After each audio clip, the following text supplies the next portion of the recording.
Vous pensez probablement que ChatGPT est un assistant magique et gratuit qui devient plus intelligent chaque jour pour le bien de l'humanité. Ce n'est pas le cas. La situation empire. OpenAI brûle des milliards de dollars et leur plan de survie brillant consiste à détériorer l'expérience des utilisateurs gratuits, à cacher le vrai modèle derrière un accès payant de 200 $ et à transformer vos conversations en espaces publicitaires. Si vous avez senti un problème récemment, ce n'est sans doute pas qu'une impression. Il compte sur le fait que peu de gens remarqueront le changement, c'est l'objectif. Mais cet assistant IA gratuit, il est déjà mort. Chapitre 1. Le désastre à 5 milliards de dollars. OpenAI est en difficulté. Des documents montrent que l'entreprise a raté presque tous les objectifs internes qu'elle s'était fixés cette année. Les objectifs de revenus n'ont pas été atteints. Les objectifs d'utilisateurs actifs hebdomadaires n'ont pas été atteints. Même le calendrier d'introduction en bourse, jadis vu comme une consécration, paraît désormais un sprint sous pression sans fin claire. Selon un reportage du Wall Street Journal en avril 2026, les chiffres dressent un tableau bien moins reluisant que ce que laisse entendre le récit public. Une perte de 5 milliards de dollars pour un chiffre d'affaires de 3,7 milliards en 2024, les chiffres ne mentent pas. Ils ont gagné 3,7 milliards de dollars. Et ils ont perdu 5 milliards. Pour chaque dollar que l'entreprise encaisse, elle en dépense 2,35 $. Le Wall Street Journal rapporte que la directrice financière Sarah Frier a exprimé de fortes inquiétudes sur le financement de la prochaine série d'engagements de centres de données à plusieurs milliards de dollars, surtout si la croissance ralentit. Mais selon OpenAI, tout cela fait partie de la montée en puissance vers l'AGI. Et malgré les signaux d'alerte, Wall Street reste en grande partie favorable. 5 milliards de dollars de pertes représentent environ 13,7 millions de dollars par jour, chaque jour, répartis sur toute une année. Cela fait environ 9 500 $ chaque minute. Cligner des yeux, et environ 160 $ ont disparu. Les dirigeants ne renoncent pas à leur stock options. Les capital risqueurs, déjà investisseurs de dizaines de milliards, ne sont pas pressés de réinvestir. Microsoft a même commencé à poser des questions incisives lors des appels sur les résultats, ce qui laisse un groupe de plus en plus exposé. Vous. Chapitre 2. Lobotomiser la version gratuite. ChatGPT n'a jamais été gratuit. Elle a été largement subventionnée par l'une des plus grandes machines de financement de la tech, avec des investisseurs qui sont les grands noms du capital risque en phase avancée. Microsoft, SoftBank, Thrive Capital, ainsi que des fonds souverains saoudiens. L'investissement cumulé dépasserait 60 milliards de dollars et avec les taux de dépenses actuels, cela ne dure pas des décennies, mais seulement quelques années. Quelqu'un devra bientôt déterminer le vrai coût du remplissage du réservoir. La panique règne, l'introduction en bourse approche et leur plan de survie est désespéré. Il s'agissait de faire en sorte que ChatGPT paraisse identique tout en changeant discrètement ce qui l'alimente. En gros, il est devenu plus stupide. Il existe un mécanisme que les utilisateurs ne voient pas vraiment, appelé bascule en fonction de la capacité. Aux heures de pointe, ou après des quotas quotidiens cachés, les utilisateurs sont discrètement redirigés du modèle phare vers des variantes mini moins chères. Ce transfert reste invisible, mais pas la baisse de qualité. Après 10 messages toutes les 5 heures sur le modèle puissant, la conversation s'arrête brusquement et bascule en mode d'auto-complétion générique. La télémétrie, les notes internes et de nombreux fils Reddit confirment que rediriger les requêtes vers des modèles plus petits vise à contrôler les coûts. Votre assistant IA a été intentionnellement remplacé par une version économique, pendant que vous voyez toujours le même nom de marque en pensant que rien n'a changé. Les économies sont énormes. Orienter les requêtes vers de petits modèles coûte une fraction de centime, contre plusieurs pour un modèle phare. Avec 800 millions d'utilisateurs actifs chaque semaine, les calculs prennent tout leur sens. C'est comme prêter attention à un interlocuteur qui oublie vos 3 derniers messages et répond par des aphorismes de biscuits chinois. Les écarts de performance ne passent pas inaperçus. Des tests indépendants montrent que les modèles de secours peinent sur des tâches que le modèle phare réussit directement. Le raisonnement en plusieurs étapes s'effondre. La génération de code commence à introduire des bugs subtils et difficiles à repérer. Le résumé de longs contextes omet des détails clés. Un jour, votre assistant résout un problème de calcul infinitésimal. Et le lendemain, après le pic de trafic du déjeuner, il n'arrive même plus à compter les syllabes d'un haïku. Donc, cela ne paraît pas aléatoire, mais intentionnel. Une offre gratuite, apparemment miraculeux, était en fait un produit d'appel soutenu par des investissements marketing et des paris à long terme qui n'étaient pas faits pour durer. Le prochain changement est déjà inclus dans les prix, et il n'est pas subtil. Chapitre 3. Le paywall delete. Des notes de service internes sur la tarification confirment que l'abonnement, plus d'OpenAI à 20 $ par mois autrefois, le joyau de l'IA grand public, est désormais relégué au rang de parent pauvre. Les abonnés. plus ont toujours accès à quelque chose d'utilisable. Mais l'intelligence de pointe, elle, est derrière une corde de velours. Voici ChatGPT Pro, 200$ par mois. Il offre un accès illimité à O1 et au mode Pro d'O1, des plafonds d'utilisation plus élevés que plus, et un accès prioritaire aux ressources de calcul, lorsque les serveurs sont surchargés. Les taux d'erreur sont plus faibles sur les tâches complexes que sur les standards. En résumé, le modèle le plus avancé est maintenant payant. Les chiffres deviennent gênants, plus on les regarde. 200$ par mois, cela fait 2400$ par an et par utilisateur. Une famille de 4 personnes souhaitant accéder à la même formule avancée. Cela fait 9600$ par an. C'est plus que ce que beaucoup de foyers dépensent en courses sur plusieurs mois. Le taux d'adoption signalé du niveau à 200$ reste dans le bas de la fourchette à un seul chiffre du total des utilisateurs, soit environ 5 millions d'abonnés dans le monde. Cela représente environ 0,06%. Et pendant ce temps, la frustration des utilisateurs. Plus ne cesse de croître. La stratégie devient de plus en plus évidente, et elle est sur le point d'atteindre des endroits auxquels vous ne vous attendiez probablement. Si vous pensez que The Infographics Show utilise une machine secrète pour produire des vidéos en continu, sachez qu'il s'agit surtout de beaucoup de travail. Chaque scène et chaque graphique doit venir de quelque part, et créer tout cela à partir de zéro peut prendre des heures. C'est exactement pourquoi les outils qui accélèrent le processus sont importants. Et cela nous amène à Storyblocks. Storyblocks est une bibliothèque créative tout en un, remplie de séquences vidéo, d'animations graphiques, de modèles et d'incrustations. Donc, au lieu de créer chaque graphique à partir de zéro comme un maniaque privé de sommeil, vous pouvez prendre des éléments déjà soignés, les personnaliser et continuer d'avancer. Leur voix off IA, propulsée par Eleven Labs, peut générer une narration au son naturel. Si vous avez besoin d'une voix rapidement et que je ne suis pas disponible, l'humanité a prévu un plan de secours. Pour des visuels personnalisés, leurs outils de montage vidéo IA, alimentés par Runway, permettent de générer et d'ajuster des éléments rapidement tout en gardant le contrôle. De plus, vous accédez à des milliers de modèles dans des programmes populaires comme Premiere et After Effects, où la plupart des créateurs montent et ajoutent leurs effets visuels. Storyblocks vous donne accès à une immense bibliothèque de ressources, et avec un seul abonnement, vous pouvez télécharger un contenu illimité. C'est une option incroyablement économique. Donc, si vous voulez commencer à créer de meilleures vidéos vous-même, rendez-vous sur le lien dans la description ou scannez le code QR à l'écran. Profitez de 15% de réduction sur tout abonnement annuel pour une durée limitée. Et l'offre se termine bientôt. Alors vous devriez agir rapidement. Commencez à créer de meilleures histoires. Maintenant, revenons à l'épisode. Chapitre 4. Vos discussions, présentées par Carls Jr. La prochaine version de ChatGPT n'est pas seulement plus intelligente ou plus chère, elle est monétisée d'une nouvelle manière. Les publicités arrivent sur votre assistant IA. Et ce n'est ni une rumeur, ni une spéculation, c'est une annonce officielle d'OpenAI. La publicité devient une offre officielle, débutant avec la version gratuite, et un nouveau forfait ChatGPT Go à 8$ est lancé en bêta aux États-Unis. Selon les informations, les annonceurs doivent s'engager à un minimum de 200 000$ rien que pour pouvoir participer.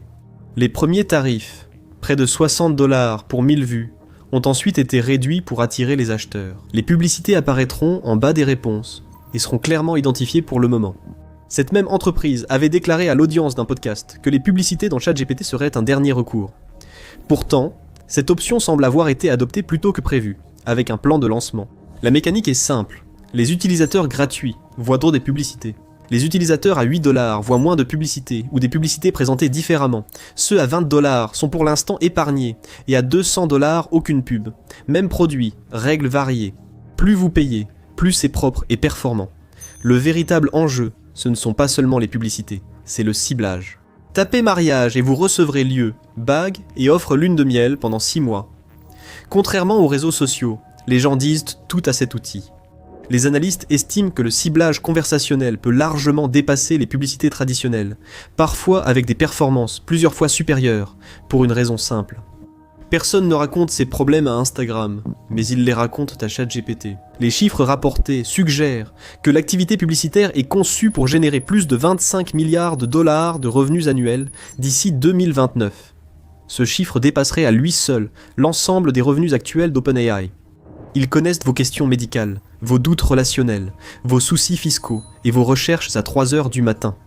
C'est le rêve des marketeurs, présenté dans une conversation conviviale. La raison pour laquelle tout cela se produit réellement tient à un seul rival qui dévore discrètement le seul segment du marché qui génère réellement de l'argent, Chapitre 5. La panique face à Anthropic. Les rapports de l'industrie révèlent que la société rivale Anthropic atteint désormais des revenus annuels similaires à OpenAI, bien que cela ne paraisse pas dans les gros titres. Certaines estimations la placent même devant. L'entreprise fondée par d'anciens collègues de Sam Altman génère désormais plus de revenus annualisés que celle considérée comme leader. Ce qui paraissait jadis une course solitaire ne l'est plus. La différence entre ces deux entreprises est claire, ce qui explique la panique. Anthropic agit plus comme une boutique de luxe que comme une plateforme de masse, avec un peu plus de 1000 clients professionnels. Beaucoup d'entre eux paient des montants à 7 chiffres par an, certains même à 8 chiffres. Claude, son modèle phare, s'impose dans le codage d'entreprise et est utilisé par des équipes d'ingénierie du Fortune 500, des acteurs de Wall Street et des groupes de recherche en biotechnologie. Ce ne sont pas des clients sensibles au prix. À 50 $ par utilisateur, cela ne les fait même pas sourciller. Et c'est parce que les gains de productivité couvrent souvent le coût dès le premier matin. OpenAI, de son côté, gère des centaines de millions d'utilisateurs sur la version gratuite. Anthropic tire plus de revenus d'un seul contrat d'entreprise de taille moyenne qu'OpenAI n'en tire d'1 million d'utilisateurs occasionnels de ChatGPT réunis. Le marché de niche d'Anthropic engendre une entreprise différente, prix plus élevé, contrat long, un taux d'attrition plus faible et habitudes d'utilisation stables et prévisibles, facilitant la modélisation financière. Comparez cela à l'échelle grand public d'OpenAI, une demande imprévisible de centaines de millions d'utilisateurs. Un système où un petit changement de prix pourrait déclencher des annulations massives du jour au lendemain. Ce sont deux machines très différentes. L'une est optimisée pour la prévisibilité. L'autre est conçue pour l'échelle et la volatilité. Sur ce marché, ce n'est pas l'image de marque qui compte, mais l'utilisation. C'est pourquoi le produit grand public paraît volontairement fragmenté. Le niveau gratuit est limité pour réduire les coûts de calcul, tandis que l'offre intermédiaire cesse d'être prioritaire et devient un tremplin vers les offres supérieures. Le niveau Pro à 200 cible les utilisateurs qui le voient comme une infrastructure professionnelle, non comme un simple abonnement. Les publicités visent ceux qui ne paieront jamais ce niveau. Et chaque décision vise à rattraper Anthropic, en espérant que les investisseurs ne commencent pas à poser des questions embarrassantes sur le récit. Si cet écart ne se réduit pas, les chiffres ne suivront pas. La pression commence à se faire sentir. Chapitre 6. L'équipe de sécurité s'en va. Des membres clés de l'équipe de sécurité, des personnes chargées d'empêcher le système d'agir de manière imprévisible ou dangereuse, sont partis. Pas discrètement et pas lentement. À un rythme inquiétant pour quiconque voit cela comme un pari stable à long terme. Le message de démission de Ian Lake, bref et public, sonne comme un avertissement. La culture de la sécurité et les processus ont été négligés pour privilégier des produits attractifs. Lake, co-responsable d'une équipe d'alignement, avait pour mission d'empêcher la technologie qu'il développait de causer des conséquences catastrophiques. Et il disait à tout le monde que ceux qui lui versent son salaire ne se soucient plus du fait que l'humanité ne soit pas mise en danger.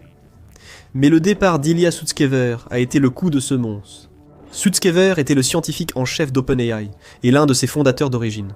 Il est parti, a fondé sa propre entreprise visant directement Safe Super Intelligence et a emmené avec lui une partie du vivier technique. Son départ, survenu peu après, a confirmé que le coup de semonce n'avait rien changé. L'équipe Super Alignment, créée pour s'assurer que les futurs systèmes d'IA plus puissants restent sous contrôle, a été effectivement dissoute. Cette équipe devait recevoir environ 20% des ressources informatiques pour la recherche en sécurité. Mais cela n'a pas duré. Les membres sont partis. La puissance de calcul aurait été réorientée vers le développement de produits. Et ce qui était présenté comme une mission centrale semble désormais, vu de l'extérieur, avoir été relégué au second plan. Un schéma récurrent apparaît dans cet exode. Des ingénieurs venus développer une AGI sûre et alignée, décrivant maintenant une réalité très différente. Une entreprise où les équipes commerciales dictent les décisions produits, où les évaluations de sécurité sont accélérées pour respecter les délais de lancement, et où des inquiétudes sur la protection des lanceurs d'alerte ont émergé pendant la restructuration en vue d'une possible entrée en bourse d'Open. IA, les garde-fous ont disparu. Les promesses de transparence et de prudence sont de moins en moins associées à un groupe précis. Ce que la supervision gérait avant est maintenant confié à des processus sous pression. D'anciens employés estiment que le nombre de personnes consacrées au travail d'alignement a fortement diminué au cours des 18 derniers mois, et du côté public de cette entreprise, tout avance toujours aussi vite. Certaines des démonstrations les plus marquantes, autrefois à la une, sont désormais plus contrôlées, retardées ou écartées pour des priorités commerciales. Rien n'était épargné. Chapitre 7. L'arnaque Sora. Sora est devenu viral en 2024 grâce à ses clips hyper réalistes, montrant par exemple des mammouths laineux, marchant dans la neige ou des scènes urbaines d'un réalisme troublant. Mais même cela avait une durée de vie limitée. En avril 2026, il n'était plus disponible en tant que produit grand public autonome. Ce qui ressemblait autrefois à un aperçu du futur offert au grand public a été soustrait au public. Les communications internes évoquent des coûts de calcul excessifs et un recentrage stratégique vers des outils d'entreprise, des agents et la robotique. Tout se résume à des considérations économiques. La génération d'une seule vidéo Sora aurait coûté plus de 1000 fois plus en ressources de calcul qu'une requête texte classique. Avec des millions d'utilisateurs curieux, cela pose problème. Les studios hollywoodiens, agences de publicité et partenaires médias gardent un accès à des tarifs économiquement viables. Mais si vous avez vu une démo et souhaitez créer une vidéo d'anniversaire pour votre nièce, ce n'est pas possible. Les rapports indiquent que les licences avec les studios varient de 5 à 20 millions de dollars par an selon le partenaire. La version grand public, qui alimentait autrefois l'engouement, subsiste aujourd'hui en clips, démos et souvenirs, et ce n'est pas propre à Sora. Les fonctionnalités vocales qui semblaient être autrefois illimitées sont désormais restreintes. Les GPT personnalisés sont soumis à des limites plus strictes. Le raisonnement autrefois librement présenté lors des engouements est désormais réservé aux offres les plus chères. Ce schéma devient difficile à ignorer avec le temps. La monétisation, non pas comme un effet secondaire, mais comme la structure même. Tout cela mène à un résultat programmé, et ce résultat a déjà un calendrier fixé. Chapitre 8. La machine d'extraction liée à l'introduction en bourse. Les documents montrent qu'OpenAI revoit sa gouvernance en vue d'une possible introduction en bourse d'une ampleur jugée inédite par la presse financière. La structure initiale, destinée à limiter les profits des investisseurs et protéger la mission, est en train d'être démantelée. Le conseil d'administration à but non lucratif, auparavant décisionnaire, occupe désormais un rôle surtout consultatif. Officiellement, la mission reste inchangée. Il s'agit toujours d'une IAG sûre pour l'humanité. Mais en réalité, le système qui soutenait cette mission est en train d'être reconstruit de fond en comble. L'objectif de valorisation à 1000 milliards de dollars, répété dans chaque mémo ayant fuité, est le seul chiffre qui compte. Les données ne disparaissent pas simplement. Chaque prompt et chaque conversation depuis 2022 alimente le système. Quand cela devient un récit destiné au marché financier, cette activité est recontextualisée. Dans un document d'introduction en bourse, cela paraît comme de l'engagement ou de la dynamique. Sans ce langage, cela devient familier. C'est le même virage de fin de cycle observé sur toutes les plateformes technologiques. L'utilisateur cesse d'être simplement le client et commence à devenir une partie du produit, non plus quelqu'un à qui l'on rend service, mais quelque chose que l'on utilise. Et à la fin, la réalisation inconfortable, vous n'avez jamais été le client. Chapitre 9. Bienvenue dans la sous-classe de l'IA. Alors qu'est-ce que cela signifie pour vous ? L'âge d'or de l'IA gratuite, puissante et largement accessible est terminé. Il a duré environ 24 mois et il ne reviendra pas. Votre flux de travail numérique sera plus coûteux et limité. L'accès gratuit à l'intelligence évolue vers un système à plusieurs niveaux, où les meilleures capacités sont réservées à ceux qui perdent le plus. Et le prix de tout ce qui fonctionne réellement ne cesse d'augmenter. C'est le schéma que chaque vague technologique laissait entrevoir, sans jamais le rendre visible. La plupart se retrouvent avec la version de base, qui n'est pas la première à évoluer. Elle devient plus simple, moins chère et plus limitée. L'accès n'est plus égalitaire, tout est désormais attribué. Différentes personnes et différents niveaux, selon ce qu'elles peuvent payer. Une version de la technologie qui était censée élargir l'accès est en train de se diviser discrètement en plusieurs niveaux. Certaines personnes bénéficient de toutes les capacités. La plupart reçoivent juste assez pour rester dans le système, et même cela change avec le temps. On nous promettait un outil qui ferait progresser tout le monde. L'avenir de l'intelligence humaine dépend maintenant d'un abonnement, dont les prix nous excluent. Mais au sein des entreprises qui le créent, autre chose se joue. Les personnes les plus proches du système commencent à partir, et cela provoque de véritables ondes de choc dans la Silicon Valley. Découvrez pourquoi les chercheurs en IA démissionnent et paniquent en partant, ou regardez plutôt cette vidéo.